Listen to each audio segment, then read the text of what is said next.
For sure. I mean, it's not only just the playoff drive. I think it's guys want to experience the playoffs. You know what I mean? Like, there's a lot of people here who have played in the playoffs or played at a high level, whether in college or wherever, and postseason is a lot of fun.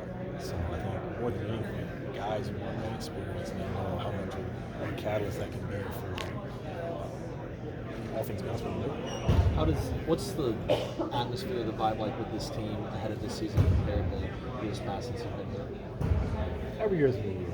You don't want to compare, but this is a fun group. We have a lot of personalities here, a lot of shared experiences.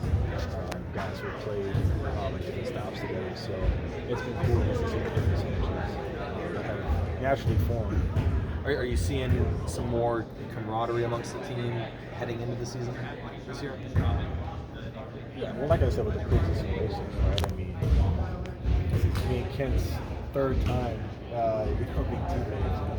Fox and Malik have been there before, right? Obviously, Domas came here, maybe a trade last year, Trey, but they almost feel like they're, have been here for 2 or 3 years. So those are just examples of a few people. But all in all, I think we just have really just close. Harrison has been a big buzzword here for a few years. It's a word you used a lot last year. What, in your experiences, what determines whether you have good or bad accountability? Leadership at the top. And I think that one thing about Coach Brown is the detail. I think above anything else, we're going to play hard, and he's going to do other details. So I think when it starts there, that's going to happen. I think guys are fully committed to it. You feel like that tone has been said already? Yeah, it's everything he does. I mean, if you guys have already seen it, I'm sure to a certain extent, he is very particular about certain things. So, as a group, we know that. We're prepared for that, and playing time to do the word just such. Harrison. After a season like last year, how difficult is it to just wash that away and forget about it and move on to the next year with all the ups and downs? I think you just look around. You can't take there's only a certain amount of people who were here last year who know what that experience is like, right? Everyone else comes from something else, right? Whether it's Kevin coming from Atlanta, whether it's Malik coming from, LA, whether it's Kent coming from LA, whether it's Keegan coming from college, you know what I mean? Like, a lot of people are coming with different mindsets and philosophies. So, last year it is what it is. This is a new year. Everyone starts off 0-0, so it's on us to make the most of this opportunity. Is it Harrison, crazy to you that there's only 3 players, Sean and Fox, that are still here from 2 years ago at the training camp? Yeah. I mean, when I think about my tenure in SAC, we've had a lot of turnover. But nonetheless, it's always a talented group. And I think that, like I said, trying not to compare years, because every year is a different one.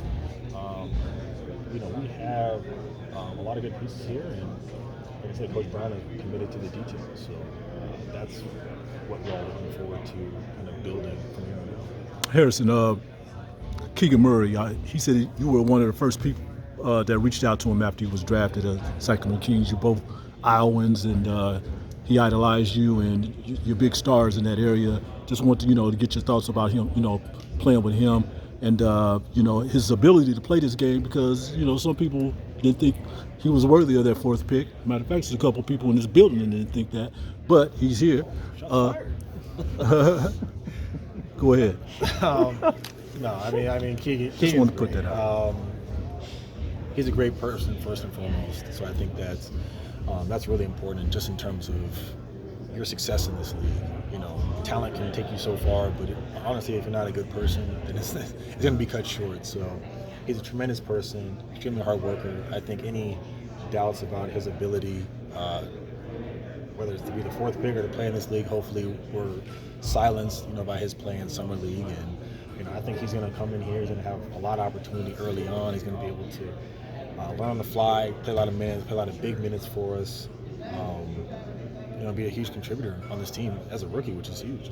And then when he was drafted, did you were you kind of surprised, based on the season that he had in the Big Ten? based off the season he had in the Big Ten, he should have been #1 pick. I mean, he was one of the best players in college basketball. But I think when you look at his game, you look at where the league is going. Long wing, can defend, can shoot threes, knows how to play, can play without the ball. That's where the league is going, right? So having a guy like that, on top of that, who's a good person and tremendous work ethic, right? There's just so much that he can do, and I think not necessarily putting whether it's an expectation or the ceiling or the floor or any of those type of things, right? I think if you just let him go out there, play, develop, be a kid, be a rookie, in the NBA, I think he'll be just fine. I think people will look back and they'll wonder probably what all the question marks were about. Are there any vets that you think about when you were, at a similar point in your career that imparted lessons on you or set the tone that you're trying to teach kids? There was tons, whether it was Andrew Bogut, David Lee, Richard Jefferson, Jared Jack, Carl Landry.